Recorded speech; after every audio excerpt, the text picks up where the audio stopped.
Hi everyone, and welcome to Horror Spectator. If you're new here, consider subscribing. We dive deep into the darkest, most chilling real-life horror stories out there. And if you're a returning viewer, I'm so glad to have you back, friend. Dim the lights, get comfortable, and let's head back into the mountains. And remember, viewer discretion is advised.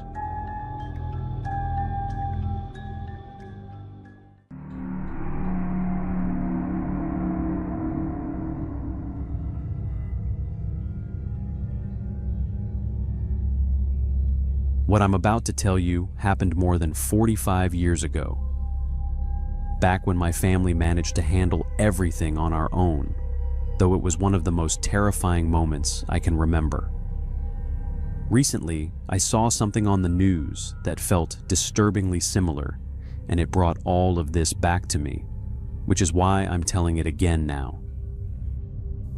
I've shared it a few times over the years, even though it didn't happen directly to me, or rather, I was there when it happened. But I wasn't the one it happened to. I'll explain. At the time, we were living in West Virginia. And back then, there were areas, more than there are now, where people lived in extreme isolation, sometimes in pretty miserable conditions. Those places still exist, but they were far more common then. People didn't have access to much, information was limited, and a lot of them didn't even know how to get out of the situation they were in. It was like a trap of poverty. Today, those situations still exist in different forms. But back then, things were harsher, more raw. I was lucky enough to grow up in a family that had resources.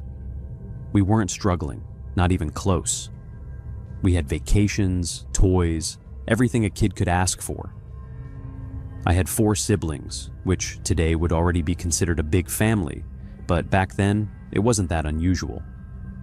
On top of that, I had around 11 cousins, so when we all got together, it felt like chaos in the best possible way.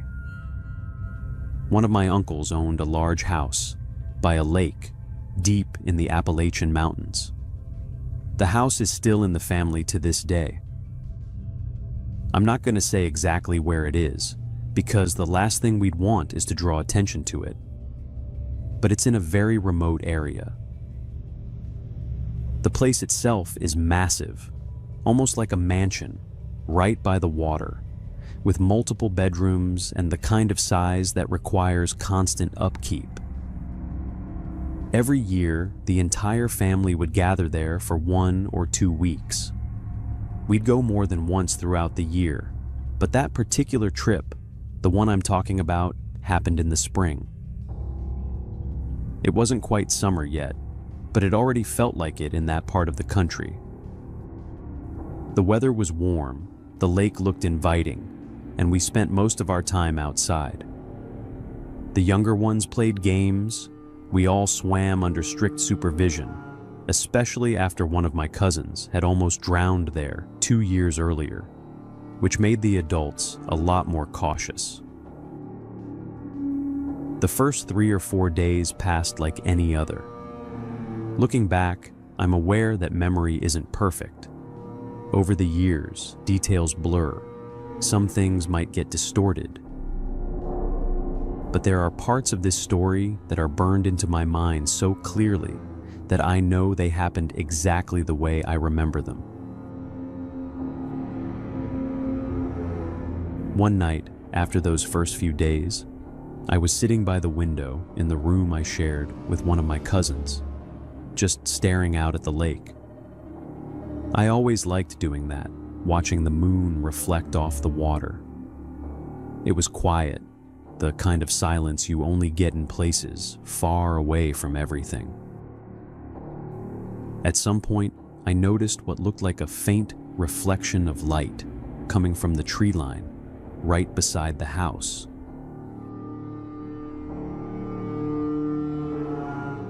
It was subtle, barely noticeable, but in that kind of darkness, where the only real source of light was the moon on the lake. Even the smallest change stands out. I kept looking, not really thinking much of it at first, until I realized something in that area was moving. It was almost imperceptible, especially with the wind rustling through the trees. But there was a difference. The wind usually moved the tops of the trees, the higher branches. But this was lower, closer to the ground, where there were bushes and undergrowth. And in that dim light, I was almost certain I had seen something shift. I told my cousin there might be some kind of predator near the house. I didn't actually know that, of course, but it felt like the kind of thing we'd say to each other, half serious, half trying to scare one another. We immediately started building a story around it, planning how we'd tell the younger kids the next day and freak them out a little. That was just what we did as the older cousins. I didn't think much more about it after that.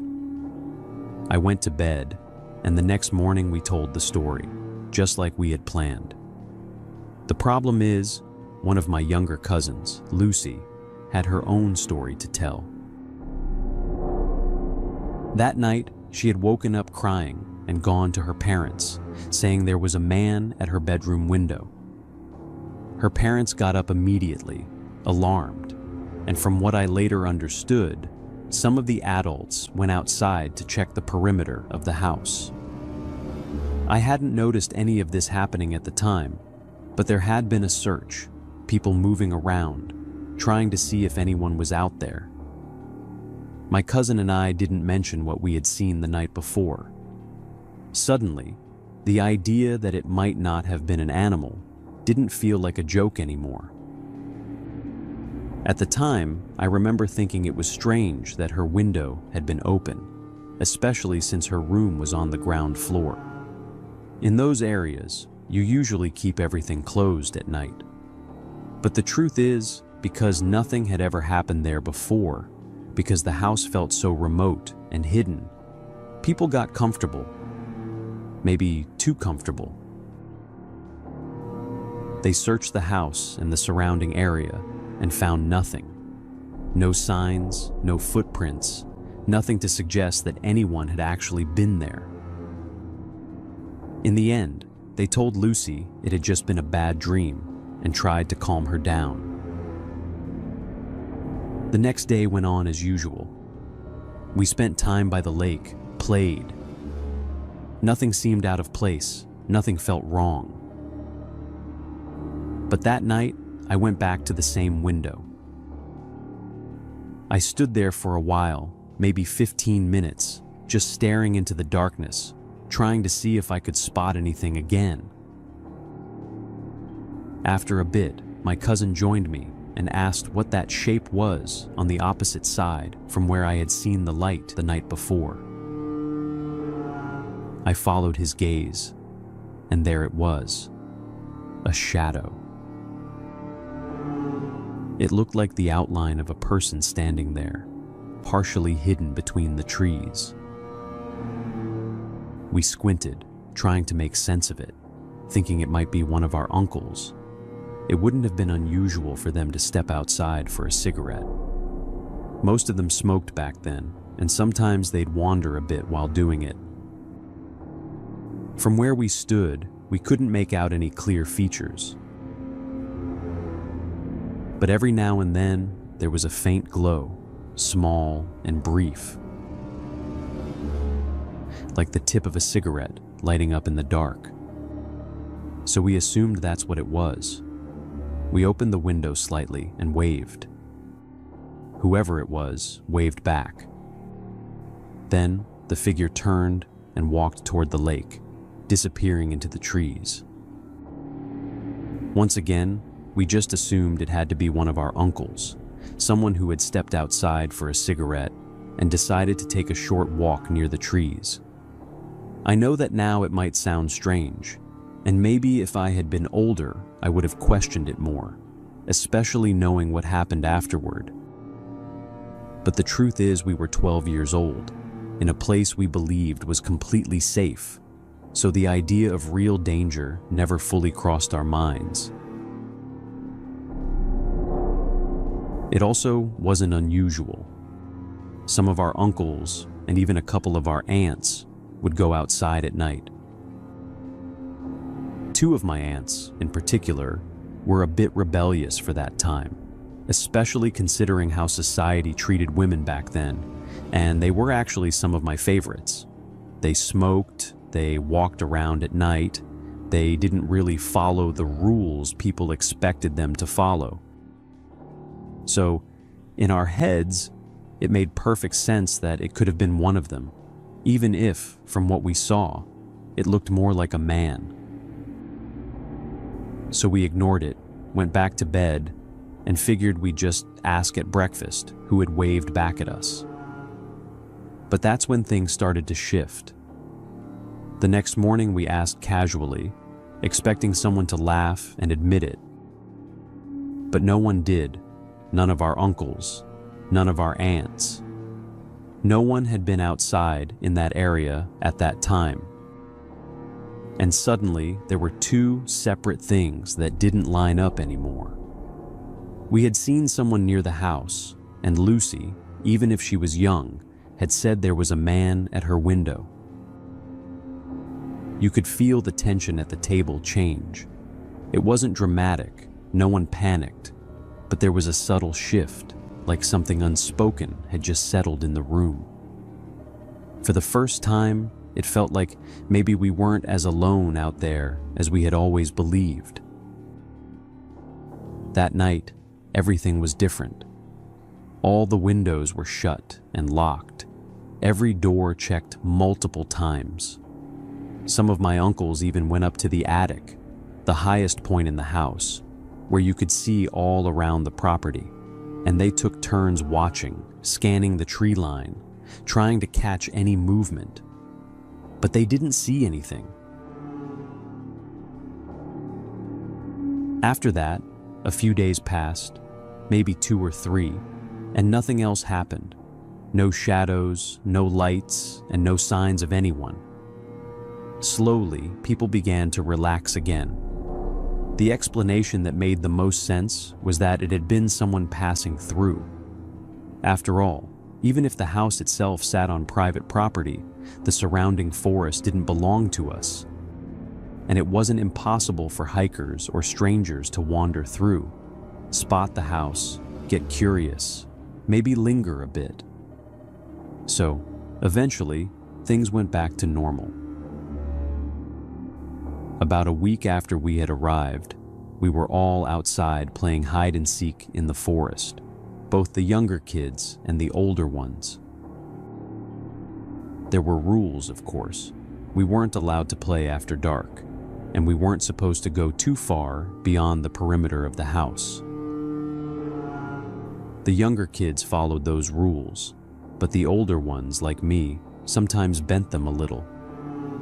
We knew better hiding spots, places slightly farther out, spots that gave us an advantage.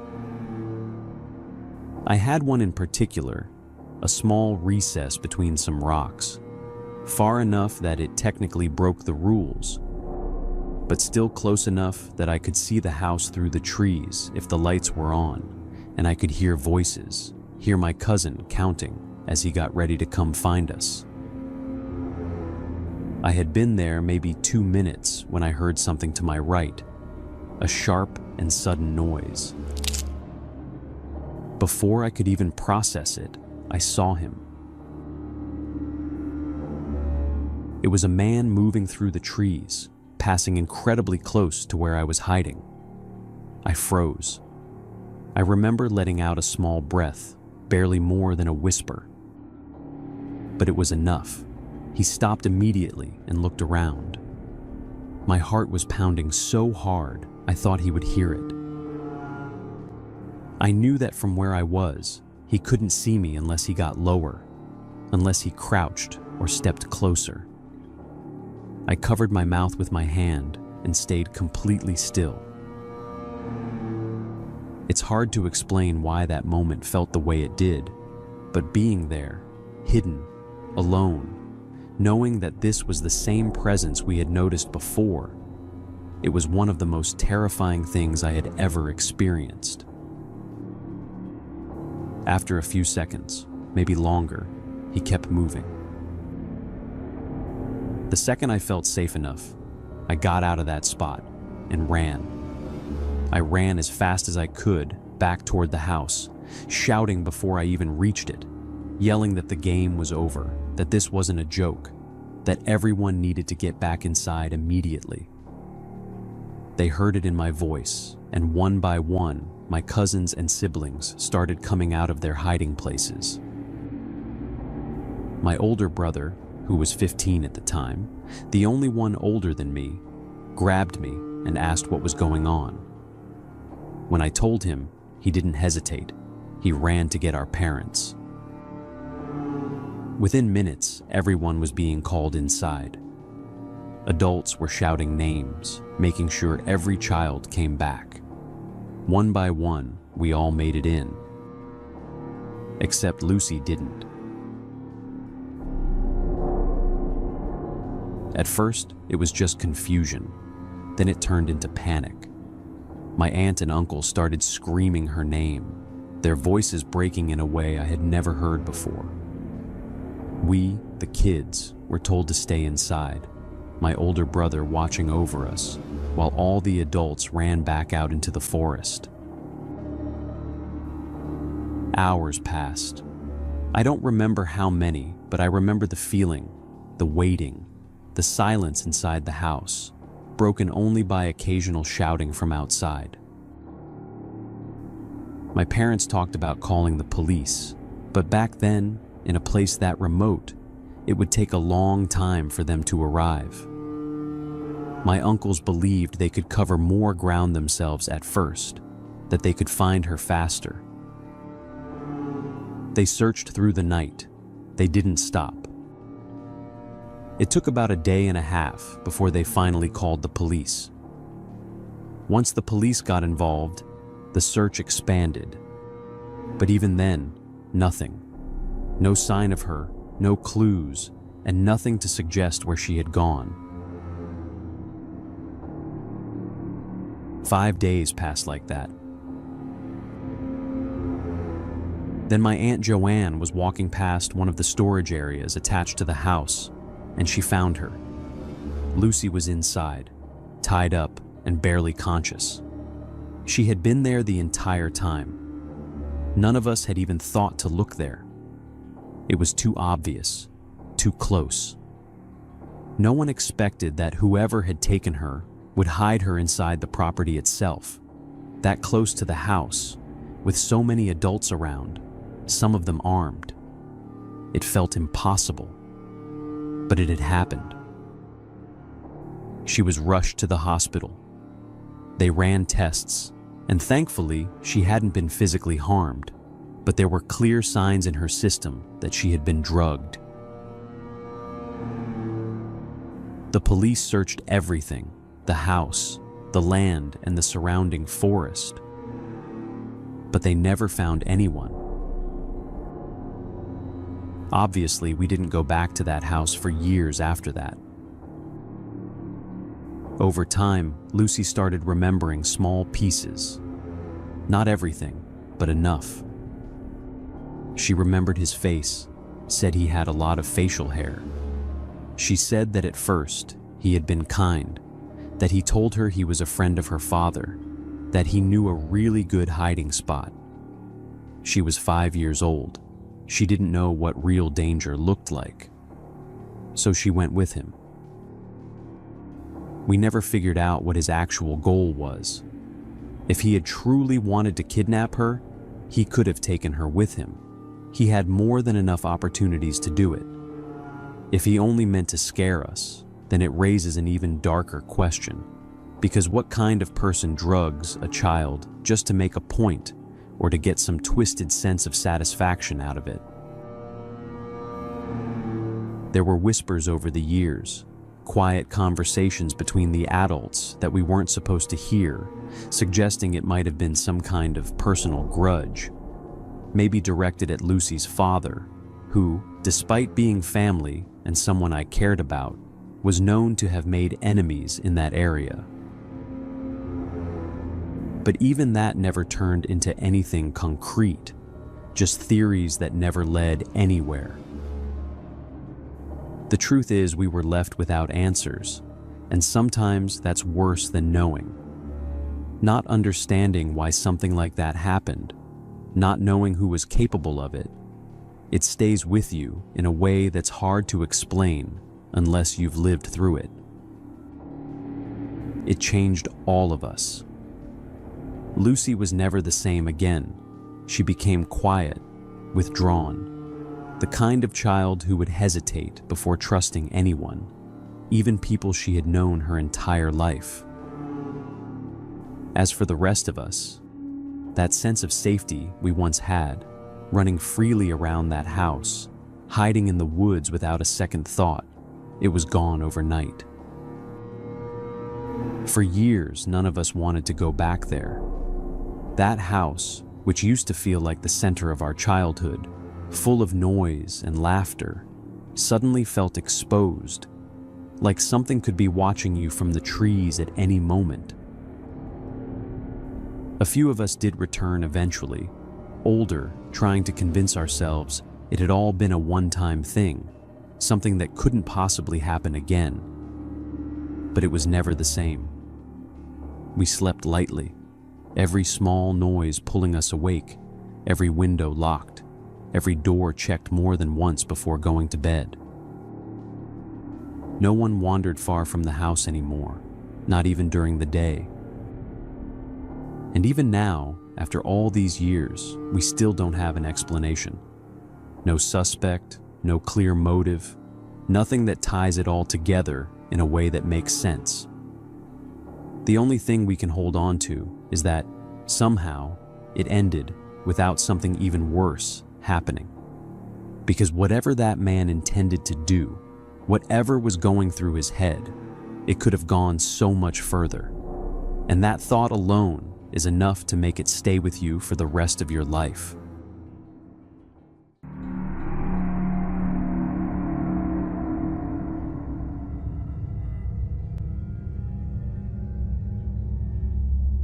Hi, my name is Matt, and ever since I can remember, one of the things I wanted most when I grew up was to become a biologist.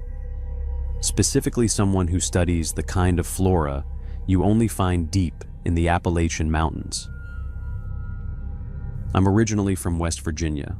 I grew up surrounded by those mountains. Even though these days I live in Pennsylvania, still working within the same range, still studying its wildlife and plant life, because there are parts of those mountains that remain barely documented, where sometimes there isn't even a clear scientific explanation for why something grows where it does. And those are the places that have always fascinated me the most. I've always felt comfortable in the mountains, more than comfortable actually. I'd say I respect them more than I fear them. Because if you grow up there, you learn very quickly that most of the bad things that happen aren't about bad luck. They're about people being careless, about not planning properly, about underestimating the environment. I've never been that kind of person. I'm organized, methodical, I plan my trips carefully, I bring what I need, I don't take unnecessary risks, and because of that, I've never really had a situation where I felt truly in danger. Until recently. What happened to me wasn't something I expected at all. It wasn't the mountains turning on me or some kind of natural hazard. It was something else entirely. And looking back, I can see the exact moment where I let my guard down, even if just a little, and how that could have ended a lot worse than it did. About 3 years ago, I came across a plant species in the Appalachians that isn't well documented at all, something that produces a very unusual kind of fruit. and has been quietly gaining attention because of its potential medicinal properties.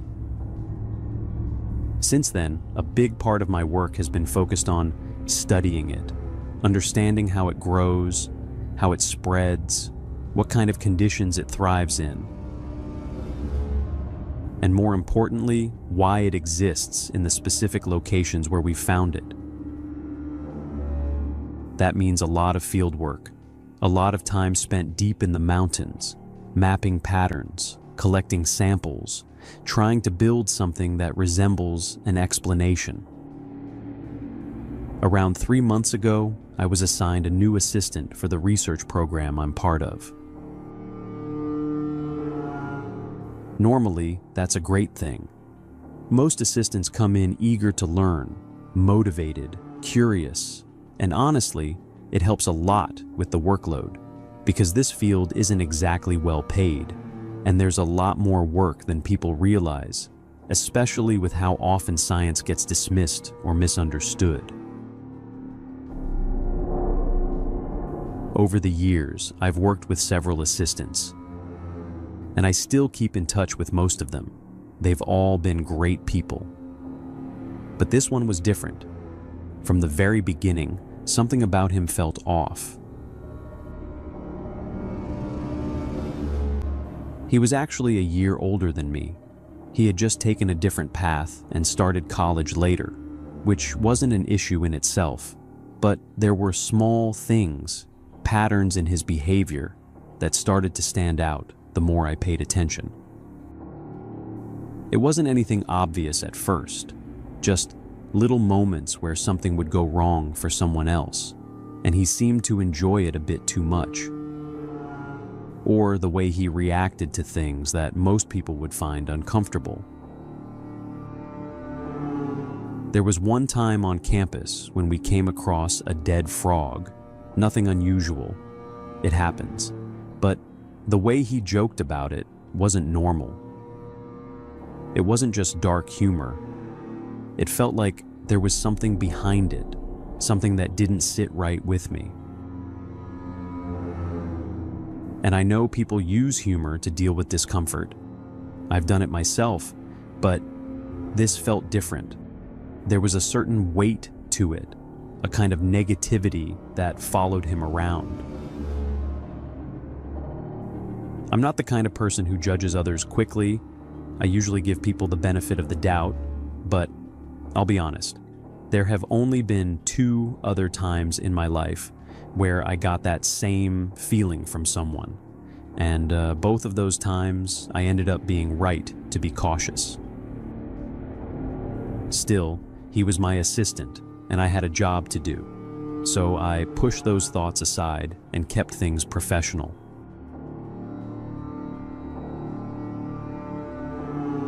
About 3 weeks ago, we were scheduled for a field trip.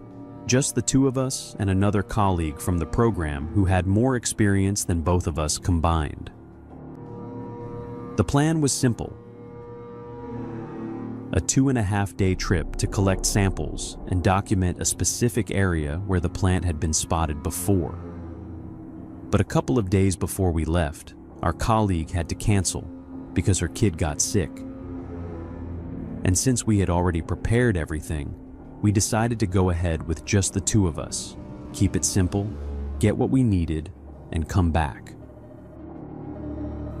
The location itself is something I can't disclose, partly because the research is still ongoing, and partly because places like that can get destroyed if too many people find out about them. Unfortunately, it's happened before. People either vandalize the area or strip it of anything valuable without understanding what they're doing. So, we're required to keep those details confidential. What I can say is that it was remote. No trails nearby. About a 4-hour hike from the nearest accessible point where the team dropped us off.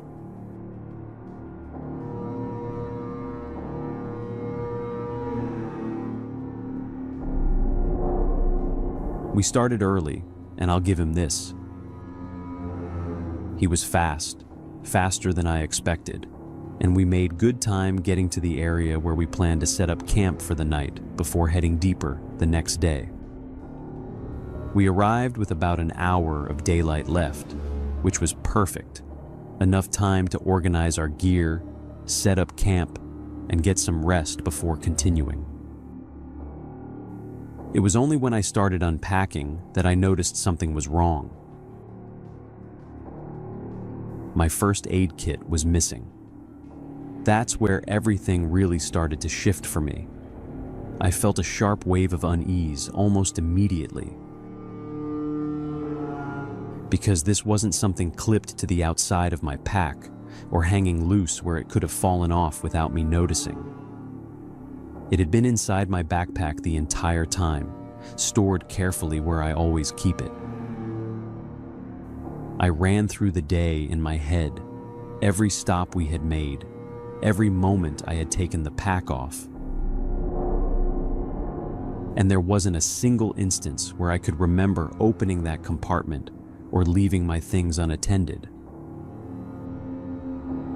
For a moment, I questioned myself, wondering if I had somehow forgotten to pack it at all, even though that didn't make sense given how methodical I am with this kind of preparation. Still, I asked him if he had seen a small first aid pouch, trying to keep my tone casual. He answered almost too quickly, saying no, that he hadn't seen anything, but added that it was fine because he had one of his own if we needed it. That should have reassured me, yet it did the opposite. Something about the way he said it didn't sit right, almost as if the response had been prepared, like he had anticipated the question. Based on everything I had observed about him over the past few months, it would have made more sense for him to lean into the problem, to highlight the risk, to let the discomfort linger. Instead, he smoothed it over too easily. And that contradiction was enough to set off a quiet alarm in my head. I know that without you knowing either of us, what I'm saying might sound exaggerated, but trust me, I've spent the last 3 months practically locked in a lab with him. I recognize his behavior patterns by now. I know he enjoys seeing people scared, seeing them uncomfortable. He would never say something to reassure me that everything was fine. And that was his first mistake. I asked him directly if he had gone through my pack at any point.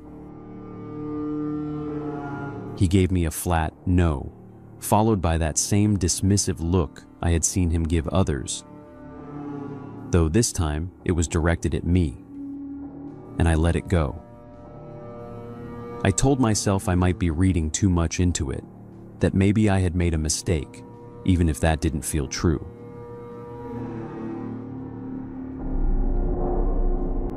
We moved on with setting up camp, dividing the tasks like we always did, keeping things efficient, routine, controlled.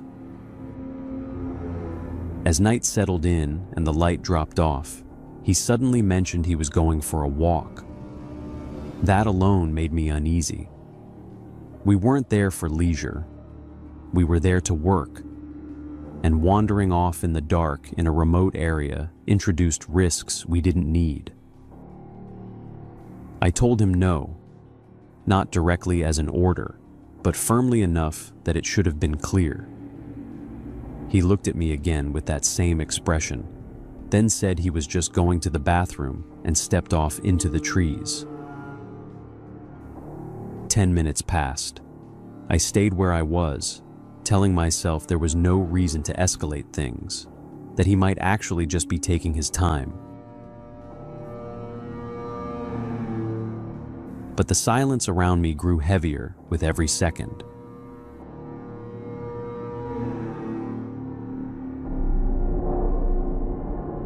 At some point, I realized I couldn't hear him anymore. No footsteps, no movement, nothing at all. I've always had a good ear for sound. Years of music training will do that to you. And what unsettled me wasn't what I heard. It was what I didn't. It felt like he hadn't left the area at all, like he had simply stopped moving and was somewhere just beyond the trees, watching me.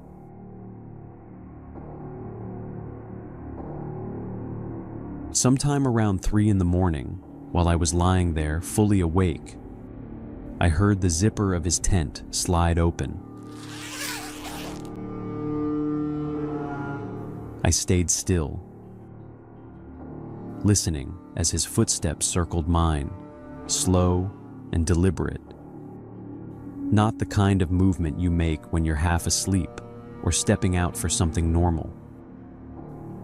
My entire body tensed as I heard him stop right outside my tent. Then I felt the faint pressure of a hand against the fabric, followed by the sound of my zipper beginning to move. I said his name immediately and asked if he needed something. The movement stopped at once. The zipper went still, and I heard him pull his hand away like he'd been caught doing something he shouldn't have been doing. He answered that he had heard footsteps and just wanted to check if I was okay. Nothing about that made sense. He wasn't the kind of person who checked on others, not even remotely. And the idea that he had come to make sure I was safe felt completely out of character. That was the moment it became clear to me that something was seriously wrong, and that staying there any longer wasn't an option. I decided right then that we were leaving in the morning. I reached for my satellite phone, intending to call the team and have them pick us up early. But when I opened my pack, it wasn't there. At that point, there was no more doubt. I knew I had brought it. I had seen it that morning before we left, placed exactly where it should be. Now it was gone, just like the first aid kit. Both items critical. Both taken from inside my pack without any explanation. I didn't confront him. I didn't show that I had realized what was happening. Whatever this was, I had the strong sense that reacting the wrong way could make it worse. So I kept my voice steady, told him everything was fine, and suggested we get some rest. But I didn't sleep at all. Instead, I stayed as quiet as possible, going through my gear piece by piece, checking what else might be missing. But aside from those 2 items, everything else was still there. It wasn't random, it was targeted. At first light, I woke him up and told him we were heading back. I made up an excuse, said I wasn't feeling well, that something I had eaten might have been off. He didn't argue, but there was something in his reaction that stood out, not frustration about the work, but something closer to disappointment, like something had been cut short before it could play out. As we made our way back through the forest, I had to remind him multiple times to use his satellite phone to contact the team and let them know we were returning early. He kept delaying, offering weak excuses, until I finally told him plainly that if he didn't make the call, I would take the phone and do it myself. That was the first time I saw him hesitate, really hesitate, before finally agreeing. The rest of the hike was quiet in a way that felt anything but peaceful. I kept checking over my shoulder, unable to shake the feeling that I needed to stay aware at all times, while he walked behind or beside me, his attention lingering on me in a way that made my skin crawl. We made it back without incident. That same week, I requested a new assistant. I kept it professional, said it was a matter of incompatibility, nothing more, because I knew how it would sound if I tried to explain what I had felt out there. Most people would probably say I was overreacting, that there's no proof anything would have happened. But I know what I felt in that forest, and I know what it means when essential gear starts disappearing without explanation. When someone acts just slightly outside of what you can rationalize. I listened to my instincts, and I got out of there. I'm convinced that if I hadn't, something very, very wrong would have happened out there.